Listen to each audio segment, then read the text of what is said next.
आपण कोण आहोत?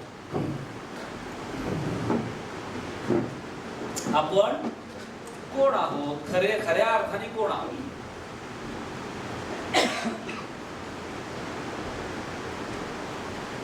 कसं बस कणत कणत कुथत जगणारा, प्रपंच करणारा एक सर्वसामान्य जीव आहोत. अडचणींना सामोरं जात विवळत आपलं मार्गक्रमण करणारा, जमेल तसं जगणारा, गाडा जीवनाचा ढकलणारा एखाद्या व्यक्ती कोणतरी आहोत का? ह्या सृष्टीचा निर्माताच मी आहे असे आहोत? कोण आहे?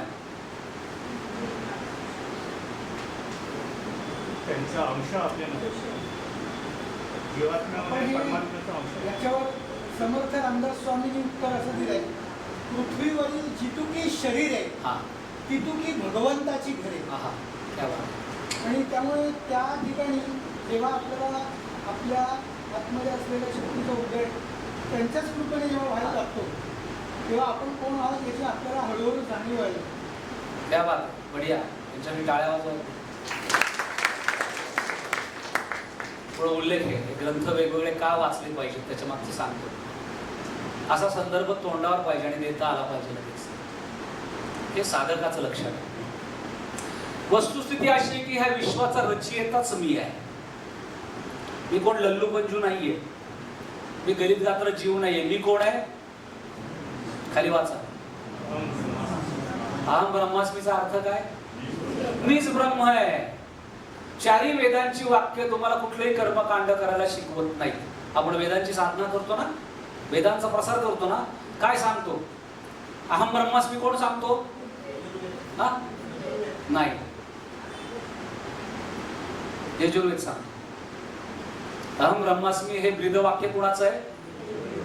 ऋग्वेदाचं वेगळं आहे. प्रज्ञानम ब्रह्म हे कोणाचं वाक्य आहे? ऋग्वेदाचं. ही प्रज्ञा काय आहे? तर ही प्रज्ञा पहिल्यांदा आपल्याला एखाद्या गोष्टीची माहिती मिळते. मग त्या माहिती आपण तपासून तिच्यावर काही काम केलं, प्रात्यक्षिक केलं की तुम्हाला त्यातनं ज्ञान मिळतं. माहिती तिच्यावर प्रोसेस केली की काय मिळतं? ज्ञान. आणि ह्या ज्ञानाची साधना आपण अनंत काळ जेव्हा करत राहतो तेव्हा आपल्याला प्रज्ञेचं दर्शन होतं. म्हणजे इंग्लिश मध्ये सांगायचं म्हटलं तर इन्फॉर्मेशन, नॉलेज आणि विजडम. Wisdom is Pragya. म्हणजे हे जे पृथ्वी तलावरचे जेवढे शोध आहेत हे प्रज्ञेतनं लागलेले आहेत. ऋषीमुनींकडे प्रयोगशाळा नव्हत्या. ज्ञानाच्या पुढच्या पातळीवर प्रज्ञा त्यांची जागृत झाली त्या साधनेतून आणि प्रज्ञेतनं शोध लागले. अगदी तुमच्या स्वयंपाकघरापासून ही जायफळ ह्याच्यात टाकायचं, वेलदोडा ह्याच्यात टाकायचा, कडू मेथीची फोडणी कढीला किंवा आळूच्या भाजीला द्यायची. हे प्रयोगशाळेत नाही झालेलं. हे कुठं आलेलं आहे? प्रज्ञेमध्ये. आपण जी बेल्लूर हालेबीडला मिसाईल्स कोरलेली बघतो दगडात, ती कुठून आली? प्रज्ञेतून. तर ही प्रज्ञा हीच काय आहे? ब्रह्म आहे असं ऋग्वेद म्हणतो. की तुम्ही त्या माहितीच्या आधारे ज्ञान मिळवा, ज्ञानाची साधना करा, सातत्याने तुमची प्रज्ञा जागृत होईल. आणि ही प्रज्ञाच काय आहे? यजुर्वेद म्हणतो अहम ब्रह्मास्मी, मीच ब्रह्म आहे. आणि मग पुढं सामवेद आणि अथर्ववेद तत्वमसी आणि अयम आत्मा ब्रह्म. कोणतरी सांगतो तत्वमसी, ते तूच आहेस, मी आहे, सॉरी. आणि अयम आत्मा, माझ्यातला आत्मा हाच काय आहे? माझ्यात जर आत्मा आहे, अहम ब्रह्मास्मी असेल तर मला ही वणवण करायची काय गरज आहे का? आहे कर्मकांड करायची गरज आहे का? तर आपल्याला आपल्या खऱ्या ओळखीचा विसर पडलेला. अनंत जन्म त्याच्यावरती वेगवेगळी लेप चढलेले आहेत आणि ते लेप निघण्यासाठी आपल्याला साधना करणं गरजेचं आहे. मूलतः मनुष्य जन्म दुर्लभ मानलेला आहे. त्याच्यामध्ये 84 लक्ष योनीत फिरून आल्यानंतर, वेगवेगळ्या योनीतनं आल्यानंतर मनुष्य जन्म लाभतो असं मानलेलं आहे. आणि एकदा मनुष्य जन्म मिळाला की सद्गुरूंचं वाक्य असं आहे, मनुष्य जन्म हा दुर्लभ आहे, त्यानंतर सत्पुरुषांची भेट होणं हे दुर्लभ आहे, आणि शिवाय मुमुक्षत्व प्राप्त होणं, त्याची मुमुक्ष इच्छा, त्याची विविध त्याच्या मुमुक्षता जी आहे अध्यात्माविषयीची, ते मुमुक्षता असणं त्याला ही दुर्लभ आहे. आणि भगवंताच्या कृपेने या सगळ्या गोष्टी तुम्हाला आणि मला प्राप्त झालेल्या, मनुष्य जन्म मिळालेला आहे, सत्पुरुषांची भेट म्हणजे सद्गुरूंची भेट राहत, वरकरणी साधू संतांच्या शिष्यांना असं म्हणता येणार नाही. मग त्यांची सेवा वाया जाते का? जे चुकीच्या गुरूंची गुरु साधना करतात, गुरु म्हणून त्यांची साधना वाया जाते का? नाही. मग काय घडतं? हा नाही.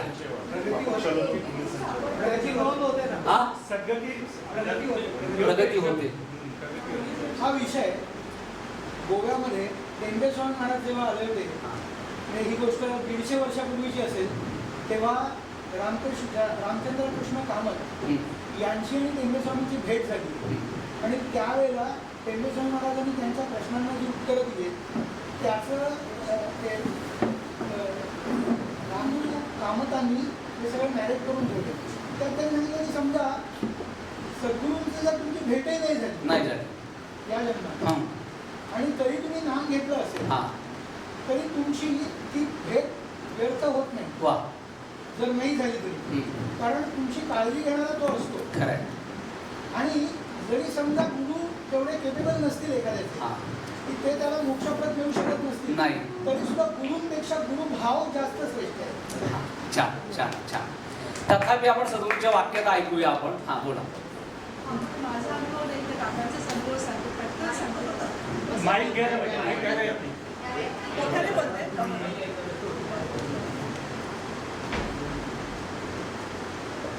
गुरुदेवाचा अनुभव जो मी ऐकलेला आहे तो सांगते. काका असं म्हणत होते की आम्ही आधीच्या गुरूंकडे जी सेवा केली ती आमची सगळी व्यर्थ गेली आहे. गुरुदेवांच्या समोर ते वाक्य बोलून गेले, आणि गुरुदेव असे भडकले, तुम्ही त्या ठिकाणी जी गुरुची सेवा केली त्यामुळे तुम्ही आज इथपर्यंत आलेला आहात. गुरुला ज्या वेळेला तुम्ही गुरु ठिकाणी बघता त्यावेळेला तुम्ही तुमची जबाबदारी ते परमगुरु घेत असतात. त्याच्यामुळे कधीही कुठल्याही गुरुचा आदर करायचा नाही, अनादर करायचं नाही. गुरुंना एकदा पाळून घेतलं आणि गौरीशाही निश्चयाने राहिलं की मग पुढे आपण आता दुसरा विचार करूया. करतानाच विचार करावा, नंतर विचार करू नये. खूप छान आहे. सद्गुरूंचं एक वाक्य आहे, सद्गुरूंच्या थेट वाक्यात आहे, तर मी प्रत्यक्ष अनुभव सांगितला, छापील वाक्य सांगतो मी, की तुम्ही चुकीच्या ठिकाणी केलेली सेवा कधीही वाया जात नाही, पण तिचं फलित तुमचा मोक्ष नाही. तिचं फलित काय? तर ईश्वराला कधीतरी तुमची दया येऊन तो तुम्हाला योग्य चरणापाशी आणून सोडतो. एकच छोटंसं बोलतो. आम्ही आपल्या सत्संगामध्ये आपल्या प्रार्थनात म्हणतो, जय जयाची जगद्गुरु त्रयमूर्तीचा अवतार अविद्या माये दिसते नरू.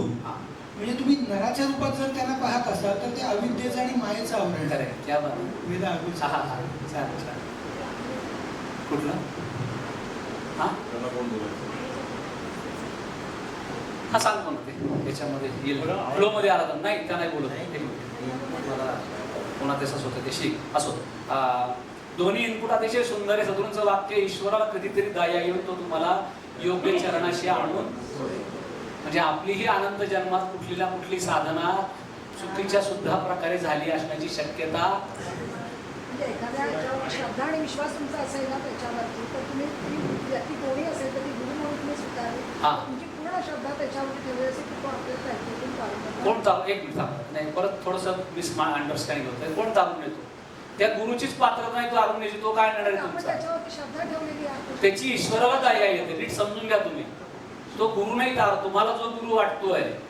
तुमच्या नाक्यावरती एक डॉक्टर आहेत, सर्दी ताप थंडी खोकला काय, आणि त्यांच्याशिवाय तुम्ही कुठेही जात, प्रासंगिक मोठ्या ऑपरेशनला तुम्ही त्यांच्याकडेच आग्रह धरत नाही ना ऑपरेशनचा.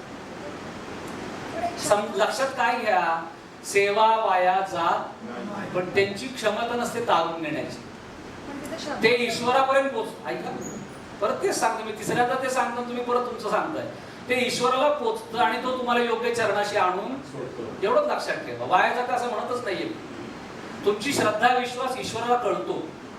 त्यांची जरी नसेल, त्यांची जरी पात्र नसेल तरी भगवंत तुम्हाला योग्य चरणाशी आणून सोडतो. आणि आपण योग्य चरणाशी आलोय का नाही? आलोय का नाही? आनंद जन्मातली आपली धडपड, तळमळ, तडफड ही सार्थकी लागली का नाही?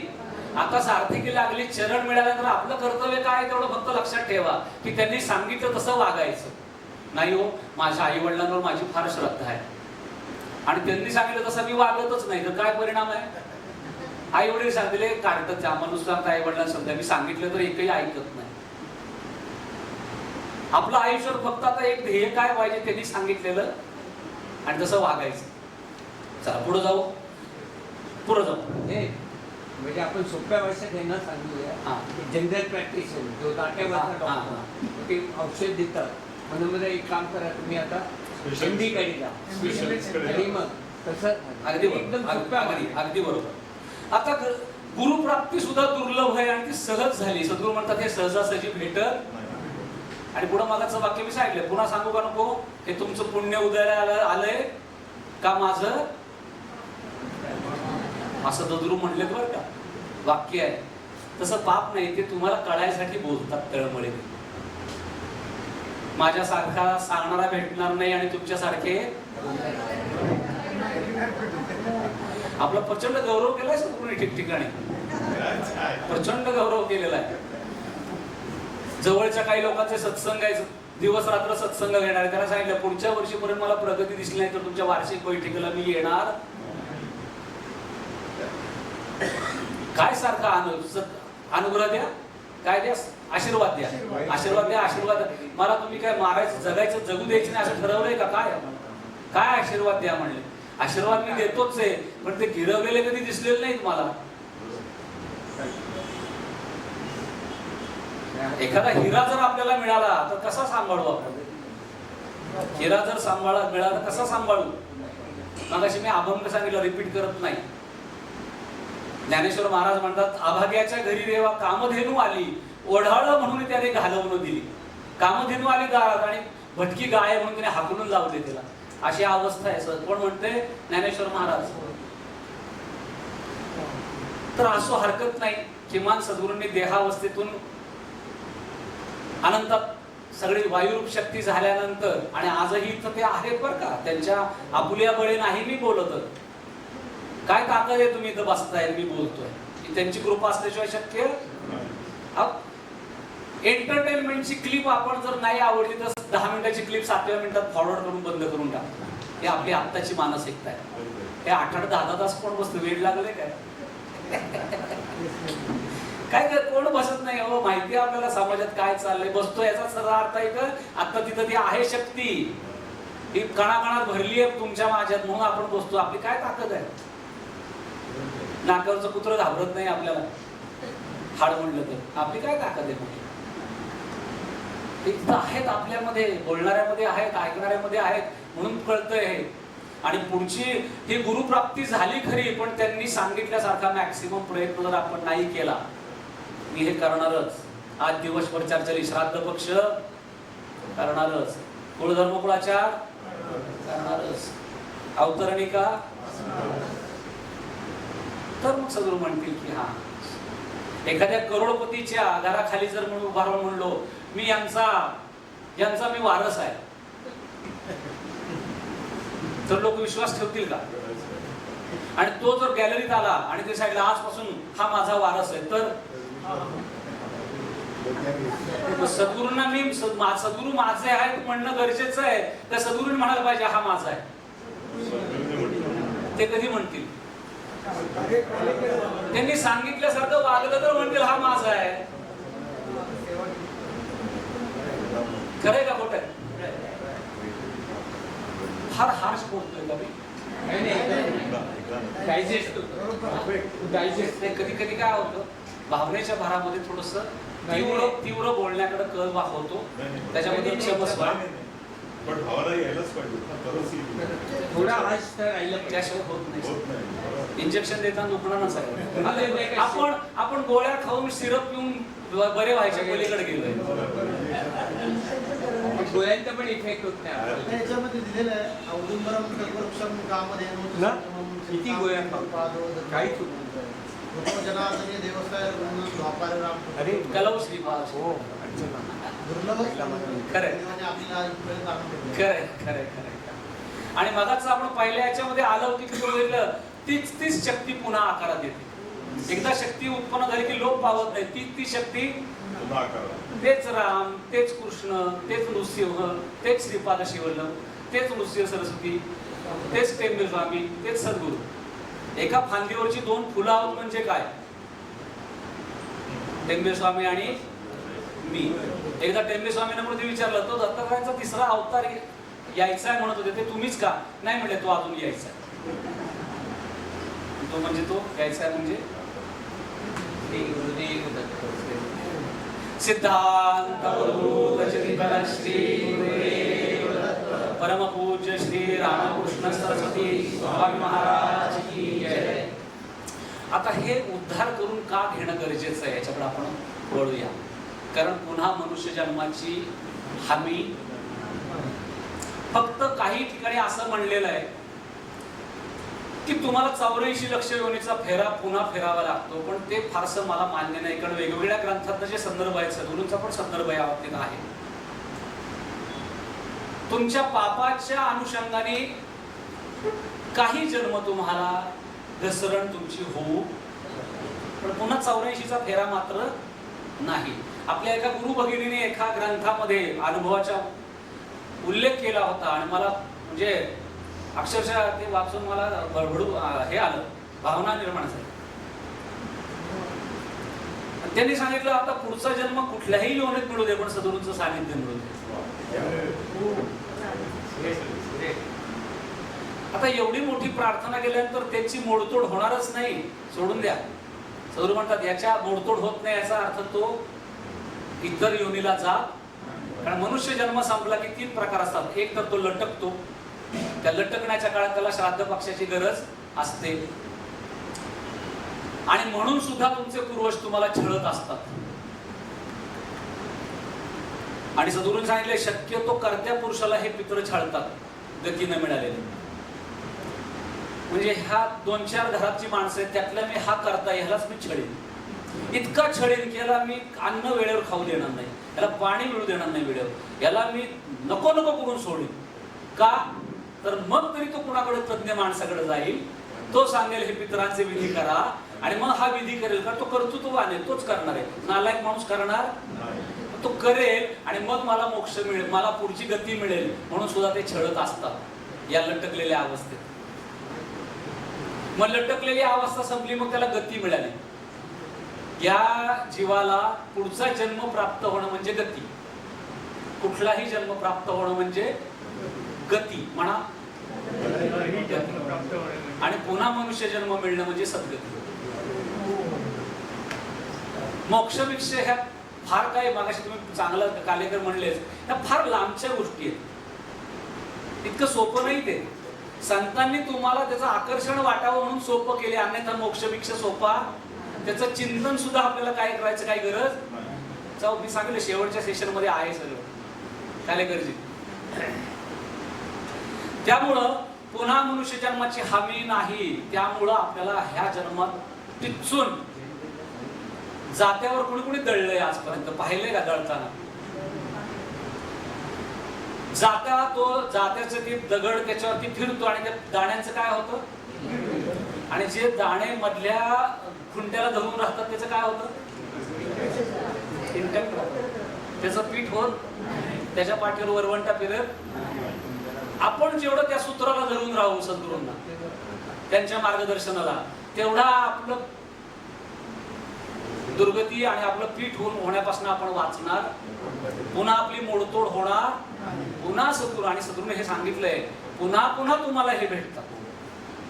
पुन्हा मनुष्य जन्म, पुन्हा चांगल्या प्रकारे जन्म, तुम्हाला सगळ्या तुमच्या चित्तवृत्ती चांगल्या, आणि अशा जन्मात पुन्हा सद्गुरू लागते. आणि हळूहळू असे सत्पुरुष लाभल्यानंतर दुसऱ्या एका पंथात असं सांगितलंय की 1-2 जन्मापेक्षा जास्त जन्म नाही.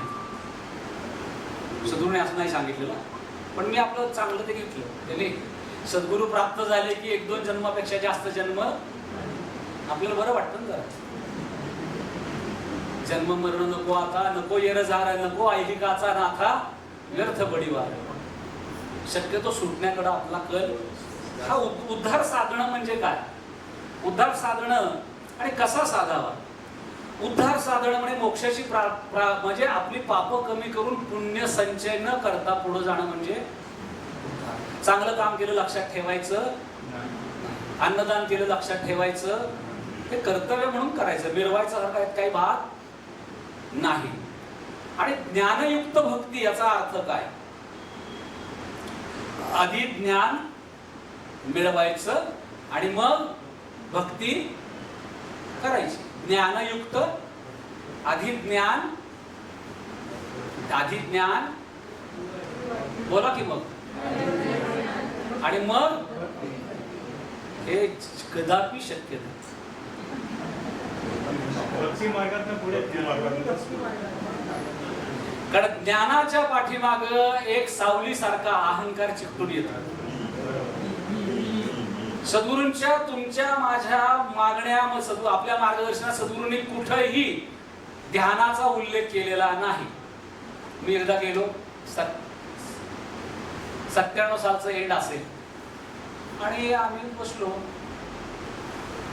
आता आम्ही बावळटच होतो, आम्हाला काहीच कळत नव्हतं. एक तर आम्ही नास्तिक पूर्ण. मी नरेंद्र दाभोळकरांबरोबर काम केलेलं आहे 7 वर्ष. कसला देव कसला धर्म, मी म्हणायचो देवावर पाय ठेवून झोपतो मी, तितका नीच होतो मी. हा काय काय नाही, पण शेंदूर लावलेले काही दगड असतील त्याला काही अर्थ नाही, ते उचलून फेकायचो मी, एक अडथळा होत असेल तर. 7 वर्ष. अरे हा खालच्या मजल्यावरचा जीवन वरच्या मजल्यावरचं पोट भरत नाही, आणि पिंडदान करून पितरांना कुठं मिळणार आहे? नारळ फुटतात ना रस्त्यावर, किती जणांना मी खाताना बघतो. आम्ही बंड करू. तुम्ही दगड फेकता ना, माझ्या समोर मी बघतो नारळ फोडल्या किती जाऊन. तर ते सगळं घडलं, आणि 32व्या वर्षी सद्गुरूंचं पहिल्यांदा दर्शन झालं. दर्शन होण्या अगोदर आमचा प्रचंड मोठ्या अपघातातून आम्ही वाचलो होतो, आणि तेव्हा मला रामकृष्ण उवाच मिळालं. आणि हिला विचार सॉरी गुरुगौरविका, हिला कळत नव्हतं की आपण मोठ्या देवस्थानात गेलो मुंबईत महालक्ष्मीला. हा माणूस म्हणतोय तुझा आम्ही चपला सांभाळतो. कारण त्या 3 वर्ष मुंबईला होत्या लग्नानंतर. नायरला त्यांचं MD झालं, आणि KM ला त्या MBBS झाल्या, त्या बोरिवलीच्याच मूळच्या. आणि मी देवळाचा म्हणलं मी चप्पल सांभाळतो. आणि मग असं बंड श्राद्धाबद्दल, पक्षाबद्दल. टर्निंग पॉईंट कुठे होता? हा सांगतो.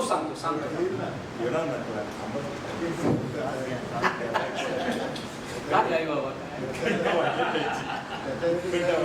ते पुस्तक मला मिळालं, मी वाचायला लागलो. हिला प्रश्न पडला की कुठल्या तरी बुवा महाराजाचा फोटो आहे वरती, आणि हे काय वाचताय? मी वाचतोय म्हणून कौतुक, कारण तीच श्रद्धाळूच आहे पहिल्यापासून. आणि त्याच्यानंतर आम्ही 1-2 ठिकाण मला इनपुट्स आले, आणि माझ्याकडे मला ते आधीच माहिती आहे सद्गुरूंचं म्हणल्यावर ते चकित झाले. मी सेवा केली, आणि मध्य प्रदेशात माझा एक मोठा अपघात वाचला की स्टिअरिंग निघून हातात येणार होतं, त्याचा नट ढिला झाला होता.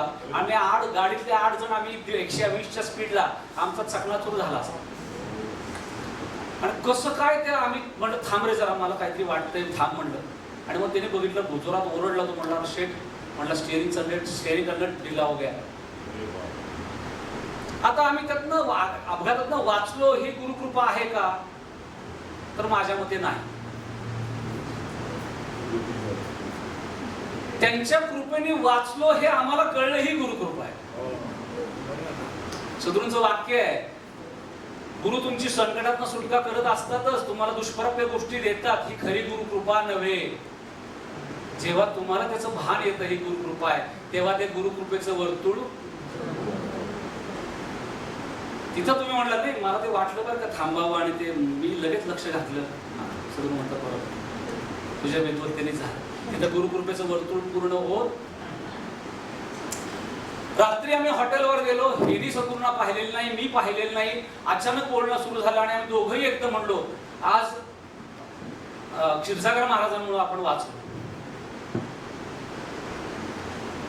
एकदम ती आधी मी नंतर, मी आधी ती नंतर, हे नाही बरं का अजिबात.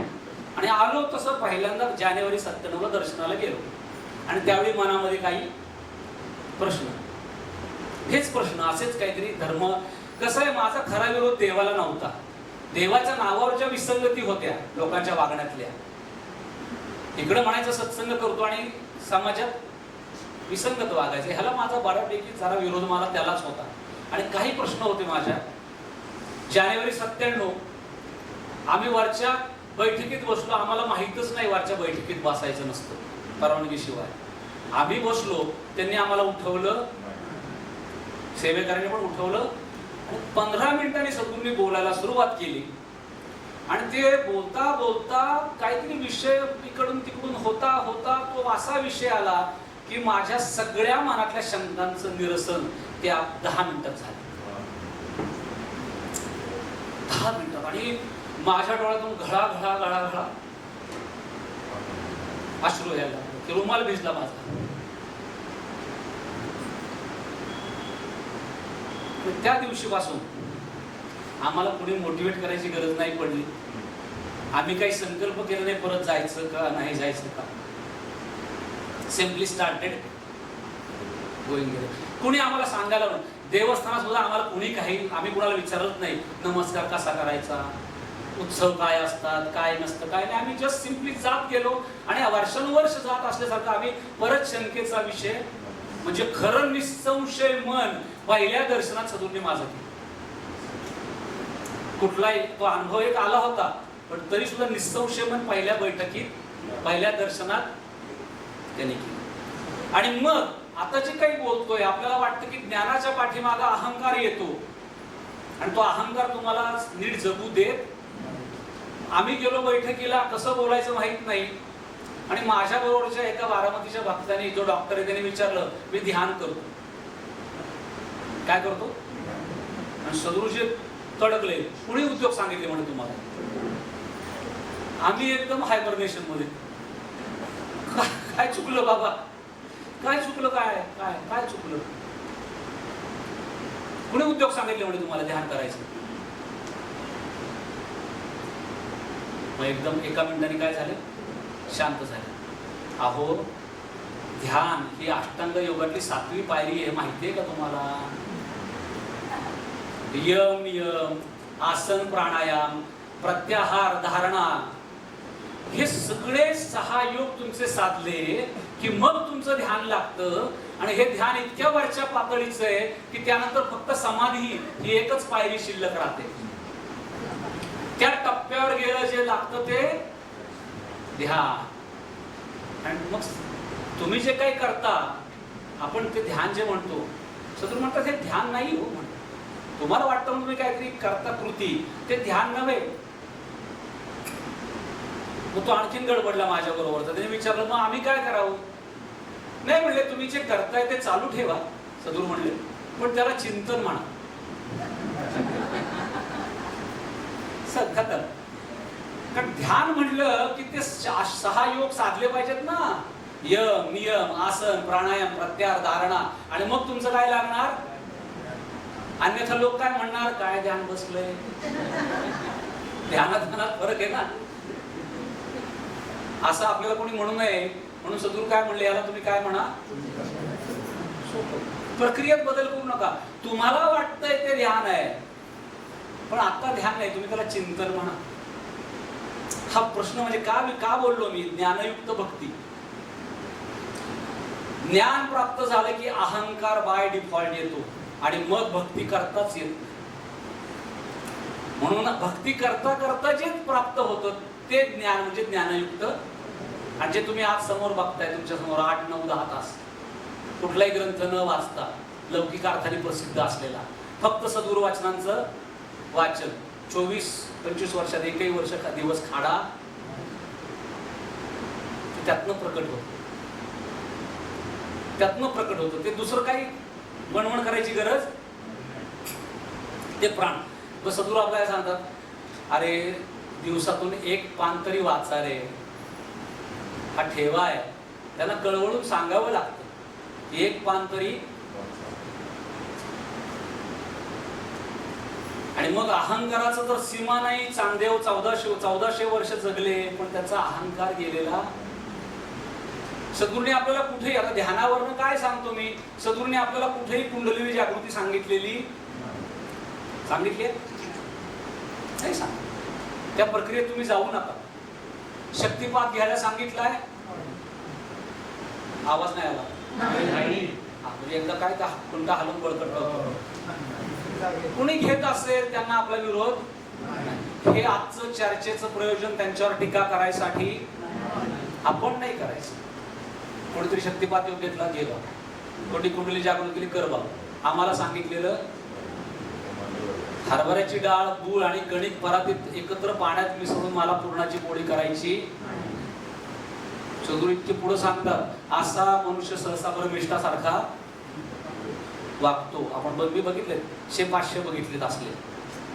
गुरुच्या परवानगीशिवाय गुरुचरित्र वाचणारे भणंग लोक 100-500 वाचलेत मी. त्यांच्या चेहऱ्यावर चैतन्य नाही, त्यांच्याकडे बघून आनंदही वाटत नाही, भ्रमिष्ठासारखे. कारण चुकीचं काम केलं. तुमच्याकडं फ्लेक्झिबल वायर असेल आणि त्याच्यावर 100चा बल्ब लावाल तुम्ही, चालेल. आणि फ्लेक्झिबल वायरवर जर हॅलोजन लावला तर काय होईल? हा, जळून जाईल. महादोष MSCBचा नाही ना. तुम्हाला अक्कल पाहिजे, वहन क्षमता लक्षात घेऊन आपण ती वायर 1.18ची 3.20ची वायर आपला हॅलोजन आहे किंवा बल्ब आहे. आणि ही ईश्वरी कृपा म्हणजे MSCBचा सप्लाय आहे. ही वायर ते प्राप्त आहे. तर ही वायर आपण ठरवायची ना, आपल्या वायरला काय पेलतोय काय नाही. हे गुरुचरित्र गुरूंच्या परवानगीशिवाय वाचणारे बघा तुम्ही, भ्रमिष्ठ दिसतात सगळे, भकास दिसतात. काय दिसतात? मी जेव्हा जातो मोठ्या क्षेत्राला, मी बघतोय भकास शहर आहे. कुणी वाचतंय, बायका वाचल्या, मी तिथं फिरकत पण नाही. संगमावर पाय धुतले किंवा स्नान केलं की 1 सेकंद फक्त प्रदक्षिणा की बाहेर आऊट. मला तिथलं चैतन्य थांबूच देत नाही. चैतन्य नाहीच तिथं, असं फेकून देतं तिथं. कारण चुकीचंच चाललंय सगळं. मग मंदिरात थांबतो संगमाच्या. तर हे कुंडली जागृती, शक्तिपात ह्याच्या मागं लागायचं नाही. उलट म्हणतात की जर मनुष्य ब्रह्मिष्ठासारखं जर वागायला लागला याच्यामुळं, कुंडलिनी जागृतीमुळं किंवा शक्तिपातामुळं, हे जनरलाइज नाही बरं का, स्पेसिफिक सांगितलेलं आहे. तर त्याच्या जेवणामध्ये नकळत कांदा लसूण टाका म्हणे, म्हणजे तो गुंगलेला असतो तो जागेवर येतो.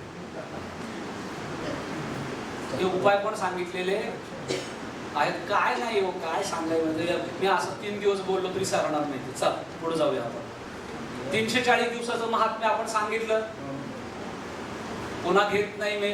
कारण हे 340 दिवसामध्ये तुम्हाला कुणीही आडवं येण्याची शक्यता, तुम्ही दुसऱ्याला ढकलू शकत नाही की ह्याच्यामुळे झालेलं. दिवसातला 1 तासापेक्षा जास्त वेळ ह्याला द्यायचा. सिरियलचं प्राधान्य इकडे वळवलं की संपला विषय, वेळच वेळ आहे. अनेक सिरियलचे लेखक माझे मित्र आहेत. मी नाट्य क्षेत्रात भरपूर काम केलेले पूर्वी. त्याला मी विचारलं, काय रे असलं काय ते घाणेरडं लिहितं, तुम्हाला काय आवडतं रे? पोट आहे म्हणले. विचार, पोट आहे आमचं. आणि मलाच माहित नाही मग 15 दिवसांनी माझ्या सिरियल मध्ये काय घडणार आहे, लेखक सांगतोय मला. आणि आपल्याला काळजी, देवयानीचं कसं होणार. ती दीपिका आहे ना, ती फार कृतिका काहीतरी डेंजर करणार बरं का. बघ, मग तो टेलिकास्ट, मग रिपीट टेलिकास्ट, मग रेकॉर्डेड टेलिकास्ट. आपल्या घरात आपण काय आणलेला आहे? उकिरडा. तर माझ्या तर बघण्यामध्ये मी इतकी क्रूर, इतकी खलनायक बाई आयुष्यात पाहिली. माझ्या बघण्यात इतकी वाईट बाई मी पाहिलेली नाही. पण सिरियल मध्ये मात्र एकही बाई चांगली दाखवत आणि आपण ते बघतो मूर्खासारखं. हे मला बोलायचा अधिकार आहे बरं का. मला बोलायचा अधिकार आहे. 27 वर्ष माझ्या घरात केबल नाही. तेव्हाही माझ्या घरात म्हातारे आई वडील होते. त्यांचा वेळ कसा जाणार हा प्रश्न आम्हाला पडला. लहान लहान मुलं होती, त्यांना पोगो कार्टून बघायला नाही ही खंत आम्हाला नाही. म्हणजे गाणगापूरला एकदा सेवेला गेलो होतो 17 साली. तो जो पार बीर बांधलाय ना ग्रॅनाईटचा, ती बरीच सेवा सदूंनी आमच्याकडनं तिथून करून घेतली. तिथून आलो 17 सालापासून माझ्या घरात न्यूजपेपर येत नाही. 7 दिवस तिथं मराठी पेपर वाचायला मिळाला नाही, कन्नड आहे सगळं. क्षणभर विचार केला, अर्थात मी विचार नाहीच केला, ती सद्गुरूंचीच कृपा, की 7 दिवस आपलं काय नडलं, मग आपण का वाचतो. बर, काय आल्हाददायक काय आहे पेपरमध्ये? खून, बलात्कार, दरोडे, अपघात. काय तुम्हाला सुखावणारं त्यात नक्की काय आहे? एखाद्या कुठल्या तरी रविवारच्या पूर्णिमेत एखादा वरकरणी चांगला वाटणारा लेख, याच्या व्यतिरिक्त पेपरमध्ये काय आहे? तिच्या ग्रंथात तुम्हाला नाही सापडणार. 7 वर्ष झाली माझ्या घरात पेपर सुद्धा येत नाही, म्हणून हे बोलायचा मला अधिकार, जे मला अजून साधलेलं नाही त्याच्यावर मी चर्चा भाष्य करत, अशा काही गोष्टी आहेत. जेव्हा साधतील तेव्हा त्याच्यावर सुद्धा मी बोलीन, आता नाही बोलणार. तर मला तो अधिकार.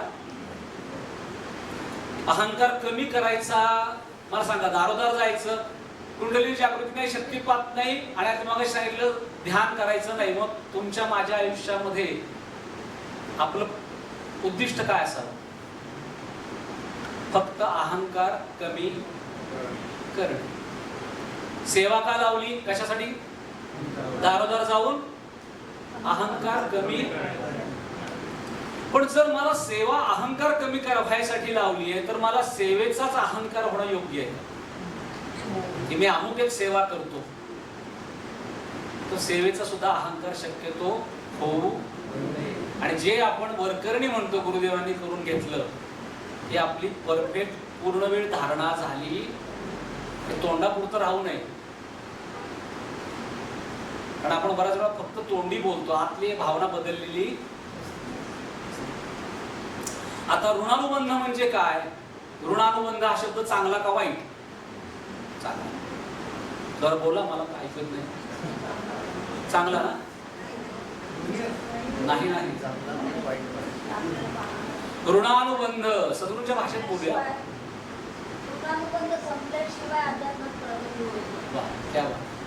पण ऋणानुबंध शब्द तर आपण चांगल्या अर्थाने वापरतोय ना,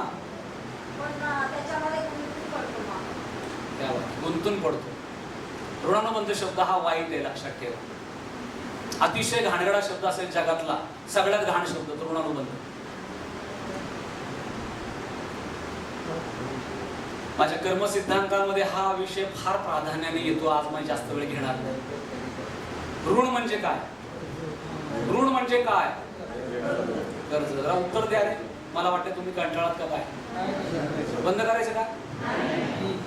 ऋण म्हणजे काय? कर्ज. आणि अनुबंध म्हणजे संबंध, नातं किंवा कर्जातनं उत्पन्न झालेलं नातं कधी चांगलं असेल का? कर्ज दिलेला आणि घेतलेला यांचं नातं कधी चांगलं बघितलंय? आणि त्यामुळे ऋणानुबंध हा शब्द चांगला शक्यतो ताई त्या म्हणल्या, ऋणानुबंध कमी झाल्याशिवाय आध्यात्मिक प्रगती होत. आणि ऋणानुबंध म्हणजे काय हे आपल्याला आपल्या परिसरामध्ये बघायला मिळतं. आपल्या घरात जे जन्माला येतात, आपला ज्यांच्याशी संपर्क येतो, हा आपला ऋणानुबंध. ज्याच्याशी जसे संबंध, त्या संबंधाची परतफेड करायला तो व्यक्ती आपल्या जवळ त्या निमित्ताने येतो. कोणी जन्माने आपल्या पोटी येतो, कोणी आपल्या पुढं मागं जन्माला येतो पाठी किंवा पोटी. पाठी येऊन छळील, नाही तर पोटी येऊन छळील. कोणी नात्याने जवळ येतात. हे सगळे इधर द्यायला किंवा वसूल करायला. बँकेत जसं तुम्ही जाता, एक तर पैसे ठेवायला किंवा पैसे कर्ज घ्यायला किंवा मुदत ठेव, तसं आपल्या संपर्कातला कोणीही जीव विनाकारण नुसतं बँकेत तुम्ही असं फिरायला गेलाय का कधी? आता एखाद्या वेळेला फार उकडलं तर एसी साठी जात असाल सध्याच्या काळात, ते नाही सांगत मी पाणी प्यायला. पण जनरली बँकेत गेला तर सिक्युरिटी गार्ड, हो काय काम आहे तुमचं, काय इथं बसलाय तुम्ही? नाही, आलोय, सहज आलोय, बाहेर हो. जसं बँकेत आपण विनाकारण जाऊ शकत नाही पैसे ठेवायला किंवा काढायला, तसं तुमच्या आसपास जन्म घेणारी माणसं, तुमची मुलं असोत, मुली असोत, सुना असोत, जावई असोत, नातवंड पतवंड, ही कारणाशिवाय जन्माला येत. ऋणानुबंध सातत्याने संपवायचे असतील तर सद्गुरू सांगतात कोणाकडूनही कसली अपेक्षा सत्पात्री दान करत राहा. योग्य ब्राह्मणाला सुवर्ण दान करत, सद्गुरू म्हणतात 1 ग्रॅम असेल तरी ते ऋणानुबंध कमी करायचे सगळे उपाय आहेत. कोणाकडून काही, सद्गुरू म्हणतात कोणाकडून काहीही मागून घेऊ. दरवर्षी तुम्हाला 4 डझनाची पेटी पाठवणारा रत्नागिरीचा मित्र यावर्षी जर विसरला असेल तर फोन करून आठवण करून देऊ.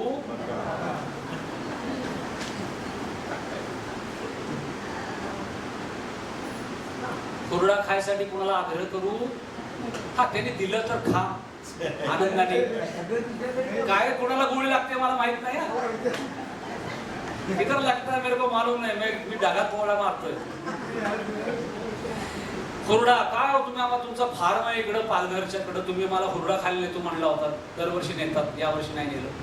सद्गुरू म्हणतात कोणाकडूनही काही मागून घेऊ नका. सद्गुरूंचं वाक्य आहे मागून घेतलेल्या गोष्टी कर्ज ठरतात. कर्ज म्हणजे ऋण आलं की फेडणं. हा त्यांनी होऊन दिलं तर घ्यायला हरकत नाही, घ्या, एन्जॉय करा, त्याचं कौतुक करा, पण मागायचं मात्र. आणि हे महिलांनी जास्त लक्ष ठेवा. त्यांचं लक्ष फार बारीक गोष्टीत असतं.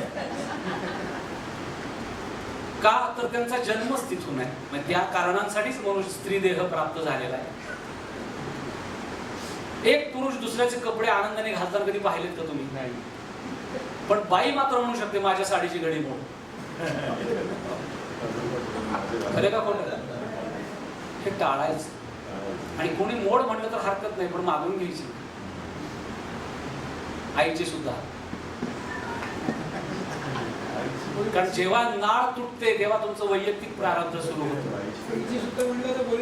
बसली का? श्री गुरुदेव. फक्त मला नंतर नीट जाऊ द्या बरं का. मला तुम्ही प्रोटेक्ट करा. मला 4-5 लोकांनी मला संरक्षणात घेऊन जा बाहेर. आपण काही मागायचं नाही हे समजू शकतो, पण कधी कधी आपल्याकडे मागायला येत असतात.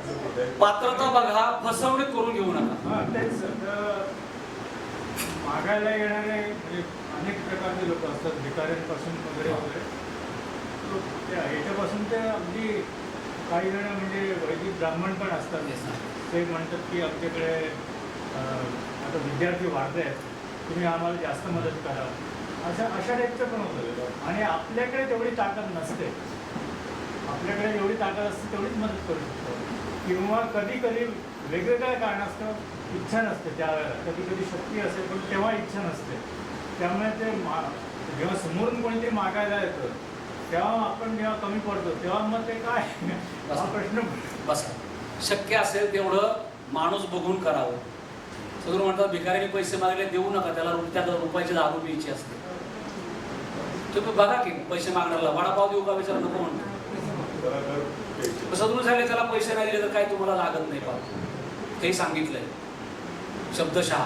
त्या भिकाऱ्याला त्या पैशाची काय प्यायची असते? दारू. हे सांगितलंय सद्गुरूंनी, छापलेलं आहे आपल्याकडं अमृतपणात. त्याचा दोष लागत. वैदिकांना मदत जरूर करा, ते पण बघून करा. Don't get confuse. आणि काय म्हणतात फसवणूक होऊ देऊ नये, एक्साइटमेंट नाही. आणि सद्गुरू पण म्हणतात कुठेही करताना डोकं जागेवर ठेवून जरा करा. उद्या माझ्या समोर पगार पेटीत टाकाल आणि मला म्हणाल परवा दिवशी पेटीतला पगार काढून द्या. देवाचं वाक्य मुखातलं.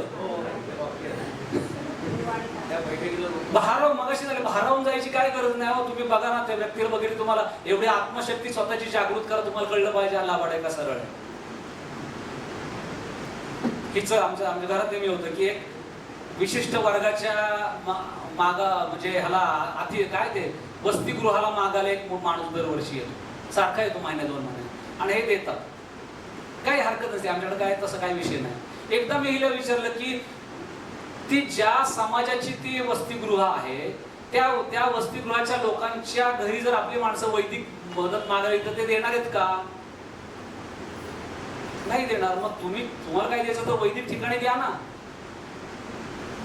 हा सारासार विवेक. काय शब्द वाच म्हणा. आपल्याला कळलेल्या माहितीचा योग्य प्रकारे वापर कसा करायचा ह्या शब्दाला प्रतिशब्द आहे विवेक. नुसता विचार, पण सारासार विचार असेल तर तो काय असतो? विवेक. विवेकाने काम करा. एक अनुभव सांगतो. आपल्या नव्या बिल्डिंग मध्ये सद्गुरू सकाळी दर्शन द्यायला बसत असते. दर्शन झाल्यानंतर सगळे नमस्कार करून पाठी यायचे. तर एक व्यक्ती, तेव्हा मी पंचामध्येच होतो, तर एक व्यक्ती आली आणि त्याने आपलं अख्खा पगाराचा जो होतो तो अख्खा पगार ठेवला. गुरुदानी एक क्षण त्याच्याकडे बघितलं आणि सांगितलं, हा तू जो पगार ठेवलास तू उचल. त्यावेळेला वाणी आला. मग नंतर तू काय मला म्हणाले, त्याची आर्थिक परिस्थिती वाईट आहे, त्याच्या डोक्यावर कर्ज आहे, त्याला एवढंच म्हणाले की तुला योग्य वेळी कधी सेवा करते सांगेल, भक्ताची काळजी घे. समोरच घडलेला प्रकार हा विवेक आपण मात्र बाळगायचा. ऋणानुबंध मोठ्याने बोलू द्या.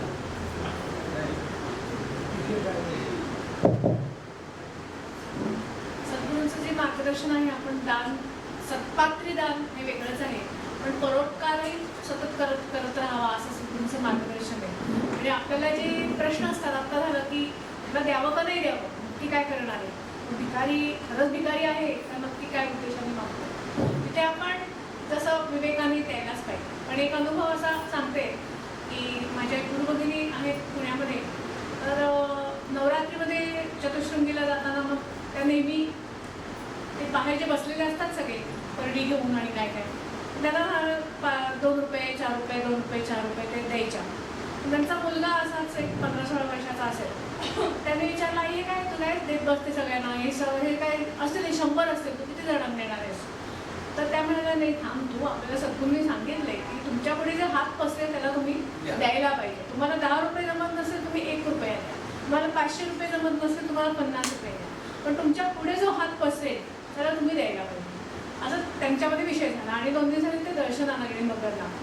नगरला दर्शनाला गेले तेव्हा आता हे म्हणाले तसं मगाशी त्यांचा जो बोलण्याचा विषय चालू होता, तेव्हा तत्कालीन चर्चा फिरत नवरात्रीवर आली, कारण नुकतंच नवरात्र संपलेलं. आणि तेव्हा सद्गुरूंनी असं सांगितलं की हे जे सगळे बसलेले असतात देवाच्या बाहेर, परडीवाले, अजून कोण कोण, ते सगळे म्हणे देवीचे गणच असतात एका स्वरूपामध्ये. त्यामुळे ते देवीचे गण समजून तुम्ही त्यांना ते द्यायला पाहिजे. तुम्ही कृपा करताय म्हणून तुम्ही ते देऊ नका, ते तेव्हा तो त्यांचा त्या दिवसातला तो मान असतो म्हणून तुम्ही द्या. म्हणजे थोडक्यात काय, तुमच्याकडे हात पसरे त्याला तुम्ही देत राहायला पाहिजे. तुम्हाला 1 पैसा जमला तर 1 पैसा द्या, पण देत राहायला पाहिजे. कोण कोणाला काय तुम्हाला देऊ काय देऊ जाईल सांगता येईल. गणपतीची वर्गणी मागायला आलं तर त्यांना द्यायचं. किती द्यायचं तुम्ही ठरवा. नाही, घरोघरी आजकाल घरोघरी असो, पुढे जाऊया आपण. वेळ आपल्याकडे कमी आहे, पुढे जाऊया. बरेच अजून प्रश्न आहेत.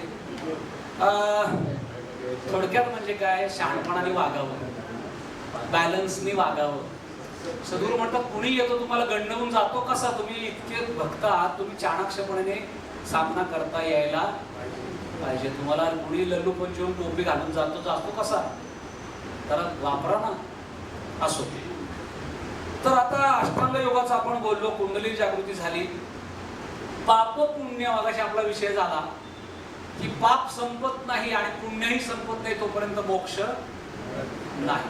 म्हणून पाप करायचं नाही आणि पुण्य मी केलं म्हणून साचवायचं, विसरून जायचं. पुण्य घडलं त्या क्षणी विसरून जायचं. पाप आणि पुण्याची बेरीज वजाबाकी होते. क्या बात आहे, सुंदर. पाप आणि पुण्याची बेरीज वजाबाकी. म्हणजे आपल्या भाषेत संकल्पना आहे की माझी काही पाप झाली मग मी जास्त पुण्य करीन, म्हणजे मेल्यावरती माझ्या पुण्यातून पाप वजा होऊन जे प्युअर पुण्य शिल्लक राहील ते मला उपभोगायला मिळेल, अशी आपली समजूत आहे. तसं नाही. पाप वेगळं फेडायचं आहे, पुण्य वेगळं उपभोगायचं. पापाचे भोग आहेत, पुण्याचे सुद्धा. पुण्याचे पण काय आहे, भोगच आहे. काय राजेपद उपभोगतायत, जेवणाचे 56 आपल्याला जर सुटका करून घ्यायची असेल तर पाप पुण्य संचय करू नये, पाप करू नये, पुण्य साचवू नये, नाहीतर मोक्ष प्राप्ती होत नाही. कुणीतरी निष्काम कर्म असा मगाशी शब्द वापरला. थांबला, संपत आला. निष्काम कर्म हा इनपुट आला. निष्काम कर्म म्हणजे काय, इदन्न मम, हे मी केलंच नाही. मी केलं जिथं मी चिकटला ते निष्काम कर्म होऊ शकत जिथं मी आला. म्हणून अर्जुनाला गीता सांगितली. आपल्याला असं वाटतं अर्जुनाला गीता सांगितली त्याला कळली, त्याला काय गीता बिता कळली नव्हती. म्हणून विश्वरूप दर्शन दाखवावं. तत्वज्ञान नाही कळलं अर्जुनाला. माझा हा वैयक्तिक चिंतन आहे बरं का, सद्गुरूंनी सांगितलेलं नाही. माझी जबाबदारी माझ्यावर आहे. सांगतोय हा काहीतरी सांगतोय, वर्णसंकर होईल, अमुक होईल, तमुक होईल, शंका काढतोय, हा सांगतोय, हा शंका काढतोय. शेवटी भगवंताला त्याला काय दाखवावं लागलं? अरे ह्यांना पूर्वी मीच मारलेलं आहे, आत्ताही मीच मारणार आहे, पुढेही मीच मारणार आहे. आत्ता तू जात फक्त माणूस परत तू उभा राहा, हे तू करत नाहीस. आणि अर्जुनाला ते नीट कळलं की हे मी करत, आणि त्याच्या पुढे त्यांनी जे काही कर्म केलं, हजारो माणसं मारली, तरी तो काय केला? त्याच जन्मानंतर मोक्षाला गेला. आता ऍक्च्युली सर्वसामान्य माणसाने हजारो माणसं, लाखो माणसं मारली असतील तर त्याला पाप लागायला पाहिजे होतं नाही, पण अर्जुनाला पुण्य लागणार होतं. अर्जुनाला जरा थांबाय 5 मिनिटं. सर सर सर सर एक 10 मिनिटं संपत आलं. काय काढू नका, शांत. कोण जात नाही साहेब, नका काळजी करू तुम्ही. तासभर नंतर जात नाही. 10-15 माणसं नंतर तासभर जाणार नाही, विचारत राहणार. बघा तुम्ही गंमत, कोण जात नाही. आग ही ऐसी लगा दी है अभी सद्गुरु ने, बुझाए ना बुझे. काय चाललं तुमचं? अर्जुनाने लाखो जीव मारले तर त्याला तर पुण्य लागायला पाहिजे, कारण तो क्षत्रिय आहे. आणि शत्रूला आणि अधर्मी लोकांना मारणं हे काय आहे? पुण्याचं काम आहे. तरी तो कसा मोक्षाला गेला? कारण त्याने निष्काम कर्म केले. हे भगवंत करतोय, मी फक्त काय आहे? निमित्त आहे. असं जर प्रत्येक कर्म आपण केलं तर आपलं प्रत्येक कर्म काय होईल? निष्काम होईल. आता दुसरी गोष्ट अशी की विविध प्रतीकांचं महत्व. कुठलीही गोष्ट, हे माझं वैयक्तिक चिंतन आहे, सद्गुरूंनी सांगितलेलं नाही, पुन्हा माझ्यावर जबाबदारी. एखादा वृक्ष, एखाद्या पादुका, एखाद्या निर्माण झाल्या एखाद्या ठिकाणी, माझ्या मते लोकांना हे भान नाही आलं की आपण कुणाला पाहतोय आणि हे कोण आहे. म्हणून आपल्याला त्याची जाणीव करून देण्यासाठी ती प्रतीक निर्माण झाली. हे माझं चिंतन आहे. कारण कुठलंही दत्तात्रय निवास, वेदांत वास्तू, लक्ष्मी मंडप, महालक्ष्मी मंडप काही नसताना सुद्धा सद्गुरू होतेच. काही नसतानाही भिकवांना खासनीसाला त्यांचं दिव्यत्व कळलेलं होतच. तेव्हाही हजारो लाखो जीव कदाचित मोक्षाला गेले हे काहीच नव्हतं. त्यांच्या उद्धारासाठी या प्रतीकांचं काही अडसर असायचं. कारण आपला उद्धार होणार आहे तो प्रतीकांमुळे नाही होणार, वास्तूंमुळे नाही होणार. ते कर्तव्याचा भाग आहे, तो आपण करतो आणि करायचा. पण आपला उद्धार होणार आहे सद्गुरूंच्या कृपेमुळे आणि सद्गुरूंच्या सेवेमुळे, त्यांचा अंगीकार करून. प्रतीकांमुळे आपला उद्धार नाहीये. प्रतीकांच्या दर्शनातून आपल्याला उद्धार होणार नाही. प्रतीक त्यांचं स्वरूप दाखवायसाठी तिथं आलेली, हे माझं चिंतन आहे. मी त्याला प्राधान्य देतो प्रतीकांपेक्षा, की मी हे करतोय का. आणि हे अनेक वेळा मला सद्गुरूंनी दाखवून दिलं वेगवेगळ्या प्रकारे, की मार्गदर्शनावरचे लक्ष केंद्रित करा. प्रतीक आज आहेत, उद्या नाही. प्रतीक याच्या कॉन्ट्रास्ट काय सगळं बोललो नाही, कॉन्ट्रास्ट कसं नाही. कारण आता मी आता शेवटच्या टप्प्यात आहे. हो, मला इतकंच म्हणायचं आहे, मग वाडीची जमीन जेव्हा बळकावली गेली तेव्हा तिला त्या मौनी स्वामी महाराजांनी जे काही केलं त्याला आपण काय म्हणू? काय नाही, आपल्या जेव्हा ते दोघांना भेटतील आपण त्यांना विचारू. श्री गुरुदेव, मी आधीच सांगितलं या विषयांना मी हात घालणार. माझी कुवत नाही, प्रश्न नाहीत असं मला म्हणायचं नाही. त्या प्रश्नाची उत्तरं माझ्याकडे नाही. आणि हे वैयक्तिक आपल्या उद्धारासाठी चाललेलं आहे. नथिंग. पुढे जाऊया. प्रतीकांचं महत्व एवढंच बोलत होता.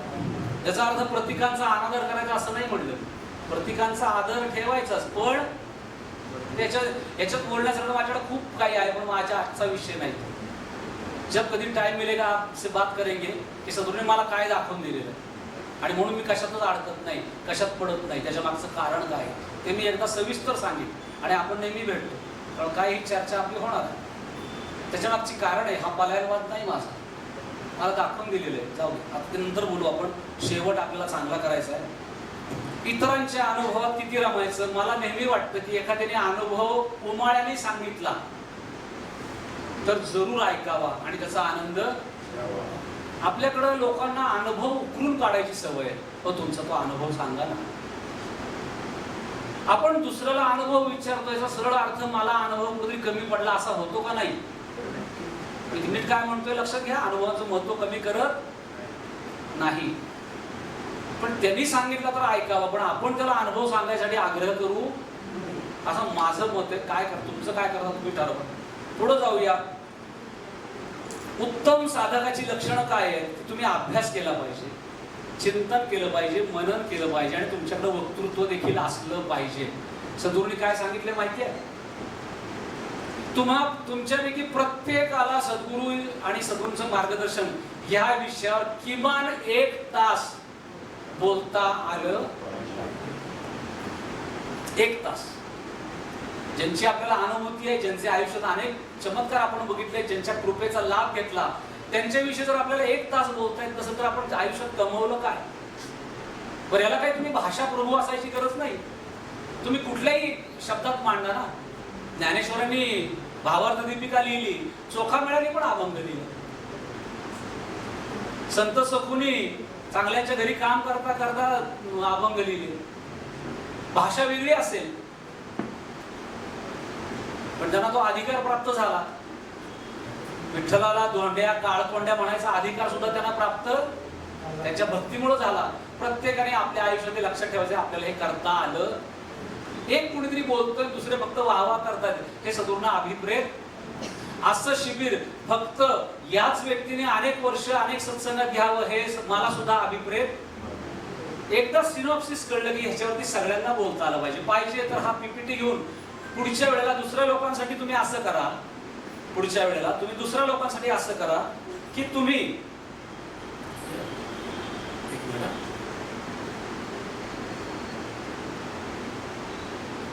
पुढच्या वेळेला तुम्ही दुसऱ्या लोकांसाठी हे शिबिर घ्या आणि एक एक विषय चौघांना वाटून द्या. हे घडलं पाहिजे तर त्याच्यामध्ये अभिप्रेत विकास साधला जाईल. आता अभ्यास का करायचा. वैदिक धर्मावरील जी टीका होते त्यामुळे आपल्याला अभ्यास करायची गरज. सद्गुरूंनी सांगितलंय गोपाळकृष्णावरती आरोप होता. रासलीला केली, काय काय केलं, रासलीलेवरती आरोप होतात. ती रासलीला वयाच्या कितव्या वर्षापर्यंत केली नाही, 9 ते 10, 8-9. हे समाजात जाऊन आपण कधी बोललोय का कोणाशी. सद्गुरू म्हणतात की बालकाला वयाच्या 10व्या वर्षी त्या काळात विषय वासना येते. त्याच्या आत त्यांनी जे काही केलं त्याच्यामध्ये विषय वासनेचा संबंध नसतो, म्हणून ते विषय वासनेशी निगडीत ते कर्म नाही. आणि त्या ज्या गोपिका होत्या ते कोण आहेत, कुठले ऋषी आहेत, रामाच्या काळातले, की ज्या ऋषींना रामाला आलिंगन देण्याची इच्छा झाली आणि राम म्हणले नाही मला बंधन आहे, मी राजा आहे, मी सार्वत्रिक होऊ शकत नाही, तुम्हाला मला आलिंगन देता येणार. किती मर्यादा पाळत करत होते, पालन मर्यादाशील होते राम. बघा ऋषी मुनी म्हणताय, सर्वसामान्य माणूस नाही. ऋषी मुनी म्हणतात अरे देवा मला तुला आलिंगन द्यायचं रे. नाही म्हणले, माझं स्वरूप वेगळं आहे, ह्या अवतारामध्ये तुम्हाला मला आलिंगन देता येणार नाही. पुढं मी कृष्णावतारात येणार आहे, पुढच्या काळात मी कृष्णावतारात येणार आहे, तेव्हा तुम्ही गोप गोपिकांच्या स्वरूपात या आणि मग त्यावेळेला आत्ताची तुमची आलिंगन देण्याची इच्छा मी तेव्हा. हे कळलं तर आपल्याला कर्मसिद्धांतही कळतो. अनेक अवतारामध्ये सद्गुरू देवाने कसं काम केलं हेही कळतं. त्या गोपिका ह्या विषय वासनेतून नव्हत्या आलेल्या, आता दाखवतात तसा 30 आणि 40 वर्षाचा कृष्ण, आणि त्या गोपिका 25-30च्या अशा नव्हत्या. त्या बालिका तो 8-9 वर्षाचा आहे, एखादा लहान मुलगा आपल्या घरातला खेळकर असतो तसा. हे आपण समाजात जाऊन बोलू शकतो का नाही अशा निमित्ताने. आता सती प्रथा आपल्या राजाराम मोहन रायने भारतातली सती प्रथा काय केली, म्हणजे आपण इतके हलकट होतो की आपल्या घरातल्या प्रत्येक बाईला आपण नवरा मेला की चितेमध्ये ढकलत होतो, असं होतं का? अर्थ झाला. प्रथा म्हणजे काय? प्रथा होती म्हणजे काय होती? मग दशरथ मेल्यावर त्याच्या 3 राण्या गेल्या का सती? आद्यशंकराचार्यांचे वडील गेले, आई गेली का सती? मग आपण हे प्रथा कुठनं ऐकून काढली? कुठं ऐकून घेतली कशी आपण प्रथा? प्रथा होती. कुठल्या तरी काळामध्ये काहीतरी कारणामध्ये यावनी आक्रमण झाल्यानंतर पुढची विटंबना नको म्हणून कुणीतरी काहीतरी ते स्वीकारलं असेल. पण याचा अर्थ आपल्या धर्मामध्ये सती प्रथा होती का? हे आपल्याला अभ्यासातून कळलं. बालविवाह आपल्या परंपरेत होता का? होता का नाही? अरे 15-16 वर्षाची पूर्णपणे नारी झालेली बाई सगळ्यांच्या समक्ष स्वयंवर लावतीये, स्वयंवरासाठी पण ठेवतीये आणि तो पण पूर्ण करेल त्याला मी माळ घालेला असा ती बाय डिफॉल्ट तिचा अधिकार व्यक्त करतीये. इतक्या वयात लग्न होत होती. किती पण लावते, हा पण जिंकला तर मी लग्न करेन, हे आहे ना आपल्या धर्मशास्त्रात. मग बालविवाह आला कुठून? मुसलमानी आक्रमण सुरू झाल्यावर विटंबना टाळण्यासाठी आणि त्यांनी पहिला घाला घातला महिलांवर, कारण त्यांना माहिती यांचं तेज कुठं जाणार आहे, इथं घाला घातला की सगळ्यांचं तेजोभंग. मग जबाबदारी टाळायसाठी 16 वर्ष 14 वर्ष अजून नाही का कळती झाली, ते घ्या करून 12 वर्षाची येईल, ते कळती होईल. मग 8 वर्ष 9 वर्ष पाळण्यात लग्न लागायला. लग्नामागं कर्म लक्ष हे काय, चिंतन काय की आपली जबाबदारी संपली, तुमची झाली बरं का मुलगी. हे भीतीतनं आलेलं आहे, यावनी आक्रमणाच्या विटंबनेच्या भीतीतनं आलेलं आहे. आणि हे असं आपल्या धर्मात नाही. आपला धर्म अन्यायाचा नाही. हे कधी कळेल? म्हणून आपण सगळ्यांनी अभ्यास करणं गरजेचं आहे. सद्गुरूंना असलेला वानप्रस्थ आपण कसा करतो, कमीत कमी अपेक्षा, जास्तीत जास्त नामस्मरण, आणि हे करून आपण करायचं. स्वार्थ साधा. आपण स्वार्थाला वाईट समजतो. माझं म्हणणं असं आहे की माणसाने पहिल्यांदा स्वार्थ साधला पाहिजे. स्वार्थ जो शब्द आता आहे तो रूढ शब्द नाही, स्वार्थ. मी कोण आहे? एकतर मी ब्रह्म आहे. तात्कालिक स्वरूपामध्ये माझ्या कुठल्या तरी कर्मामुळे माझा हा जन्म झालेला आहे. या जन्मात ऋणानुबंधातून काही लोक माझ्या जवळ आलेले आहेत. त्यांच्याबद्दलची मला कर्तव्य पूर्तता करायची आहे. त्यांचं ऋण मला फेडायचं आहे. त्याचबरोबर मला धर्माचं ऋण फेडायचं आहे, धर्माचं कार्य करून. आणि इतके उत्तम सत्पुरुष सद्गुरू आपल्याला लाभलेत. आपल्याला आता परत येणं जाणं मोक्षाची धारणा करून आपल्याला पुढं जायचंय. ही सगळी जागृती आपण मनामध्ये आजपर्यंत या आयुष्यभर आपण सांभाळणं गरजेचं आहे. बरोबर 5:30 वाजले. या ठिकाणी माझ्या चिंतनाला मी विराम देतो, कारण पुन्हा शेवटचा 5 मिनिटाचा कार्यक्रम काही ना काही होईल, कुणीतरी चर्चा करेल. फक्त विनंती अशी करेल की ते 10 मिनिटं लागू दे. मी अजून 15-20 मिनिटं बोललो तर तुम्ही उठणार नाही ना? मग 15 मिनिटं बसून तुम्ही लिहाल का काहीतरी? एक बसा, लिहाल का नाही? लिहा पुढच्या लोकांच्या भल्यासाठी. काय इनपुट्स, काय आवडलं, काय एखादी गोष्ट ऍड करायची का काय, हे उठू नका सर. ते त्यांचं काम आहे, रजिस्ट्रेशनचं त्यांचं, बरोबर आहे. त्यांना पेपर द्यावे लागणार आहे म्हणून ते उठले. बाकीच्याने उठू नका आणि बाकीच्याने डिस्टर्ब होऊ नका. मी सांगितलं की द्यायला लोक खाली मान धरून लिहायला लागतील. माझं पुढचं 5 मिनिटाचं राहून जाईल. खूप आज्ञाधारक लोक आहेत आपल्याकडे. तर शिबिराबद्दलची अनुभूती त्याच्यात लिहा. फार लांबण न लावता, जेव्हा समारोप जे कोणी करेल त्यांनी फार लांबण न लावता, कारण लोक कंटाळले. आता फार थांबायची, कारण प्रत्येकाला पुढचा व्याप आहे. थोडक्यामध्ये शेवटचा काय असेल तो कार्यक्रम उरका. आधी मी तुम्हाला सांगितलं कुठल्याही मान मनतापाची माझी अपेक्षा नाही. शक्यतो करून न केलं तर बरं. त्याच्यामध्ये पण तुमचा म्हणून काही धर्म आहे संयोजकाचा म्हणून, तो तुम्ही काही 4 शब्द बोलणार असाल तर माझी हरकत नाही. वैयक्तिक संकल्प करा, जे जमते ते पुढं प्राणपणाने करा, जे जमत नाही काय नाही पुढं काय तेच आहे. अरे सेवा म्हणजे काय याच्यात नाही, प्रिंटआउट मध्ये का नाही आलं? जीवा 5 मिनिटं संपवतो मी. सेवा म्हणजे काय, ती कधी आणि कशी केव्हा करावी, रोजच करायची. प्रत्येक वेळेला पावती पुस्तक घेऊन घराबाहेर पडलं पाहिजे असं काही नाहीये. अवतरणिका वाचन हे सुद्धा काय आहे, सद्गुरूंच्या मार्गदर्शनाचं वाचन हे सुद्धा काय आहे, आरशासमोर बसून गुरुस्तुती करणं हे सुद्धा. नाही झालं तर एकमेकाला फोन करून गुरुस्तुती सांगा भक्तांनी. निधी करायचा का प्रसार करायचा. सद्गुरूंच्या समोर घडलेली घटना एका पुस्तकात छापून आलेली आहे. एकदा एक जण सद्गुरूंच्या समोर गेला, बरं झालं आठवण केली सर. एक जण आला तणतण करत सद्गुरूंच्या समोर, तेव्हा मला असं वाटतं की देवस्थानला निधीची गरज आहे आणि निधी संकलन झालं पाहिजे. तो व्यक्ती बसलेला होता आपला गुरुबंधू. सद्गुरू म्हणले बरोबर आहे तुझं म्हणणं, निधी संकलन. तो गेला, 15 मिनिटांनी दुसरा आला, सद्गुरू मला वाटतं प्रसार झाला पाहिजे. एकदा का घराघरामध्ये गुरु आणि अमृत कलश पोचलं की त्यांच्यापर्यंत आशीर्वाद पोचतील, माहिती पोचेल, तो आपोआप देवस्थानशी जोडला जाईल, निधी आपोआप येईल. सद्गुरू म्हणले बरोबर आहे तुझं म्हणणं, प्रसार झाला पाहिजे. दोघं गेले. त्या व्यक्तीने आपल्या गुरुबंधूंनी चिंतन केले, म्हणजे सद्गुरूंनी दोघांना फसवलं का दोघांनाही चालतं केलं, चलता बनाया. काय केलं सद्गुरूंनी त्या ठिकाणी असं दाखवून दिलं की तुझं म्हणणं बरोबर आहे, तुला काय वाटतंय निधी, पण ते कर, तू बोलू नको नुसता. आपल्याकडे काय बोलणाऱ्यांची गंमत फार जास्त आहे. तुला वाटतं ना निधी महत्वाचा आहे, तू निधी संकलनात जा. करणारे कोण,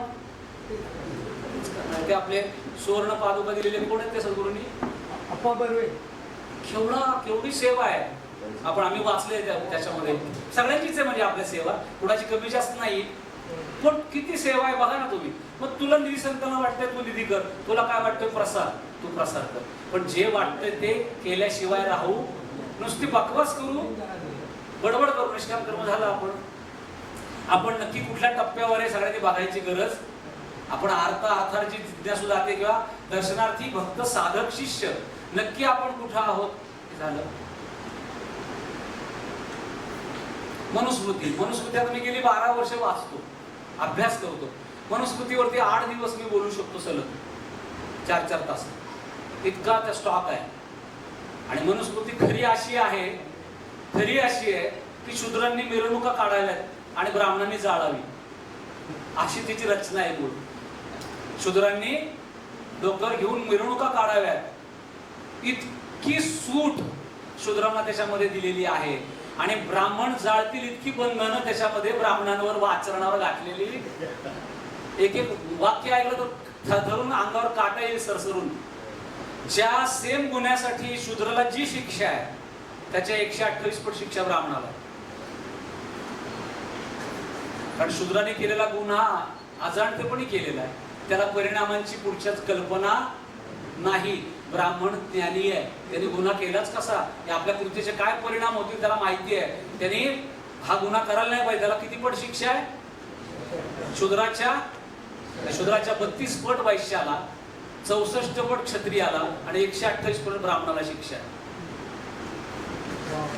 पण सध्याचा काळ कसा आहे, हे काही बोलू शकत नाही आपण. पण आपला माझ्याकडे सगळ्यांनी अभ्यास करून घेतलाय, तो कधी वापरायचा ते ठरवते.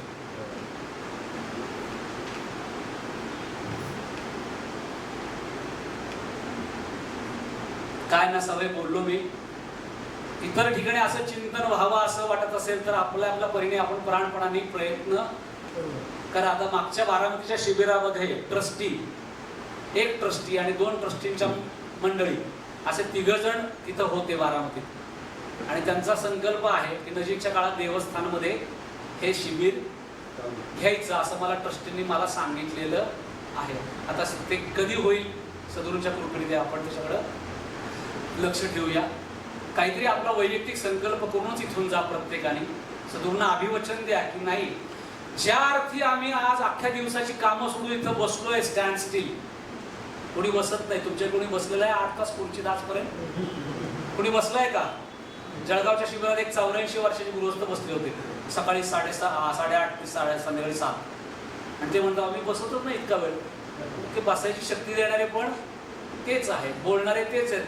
तुम्ही सगळे इथं आलात म्हणजे तुमची पाठी कोणाची कोरी. पण अभिवचन द्यायचं की मी काहीतरी याच्यातलं शिकून मी पुढं, कारण एक आवडल्याशिवाय तर तुम्ही बसले नाहीत ना. नाहीतर एक 10-20% लंच नंतर, दुपारच्या चहानंतर हा काय तेच तेच चाललंय चला. अवघड होतं का हे? असं घडतं का नाही बाकीच्या कार्यक्रमात? 4 गाणी ऐकून लोक उठतात का नाही? मग इथं का नाही घडलं? याचा अर्थ आपल्याला हे हवंय, हे आपल्याला हवंय आणि हवं असलेलं सद्गुरू देतात म्हणून आपण त्याच्यात रमलोय, बोलणारा पण आणि ऐकणारा पण. सद्गुरूंची करुणा भागूया. या अख्खा दिवस तुम्ही आम्हाला या चांगल्या विचारात ठेवलं, आमच्याकडे कानावर चांगल्या चांगल्या गोष्टी पडल्या. मगाशी सांगितलं सर, याच्यातलं जे रुचलेलं नाही ते बाजूला ठेवून द्या. भुईमुगाच्या शेंगा घरात आणल्या तर आपण फोलपटा सकट खात, त्यात शहाणपणा नाही, वजनात किंमत दिली आहे.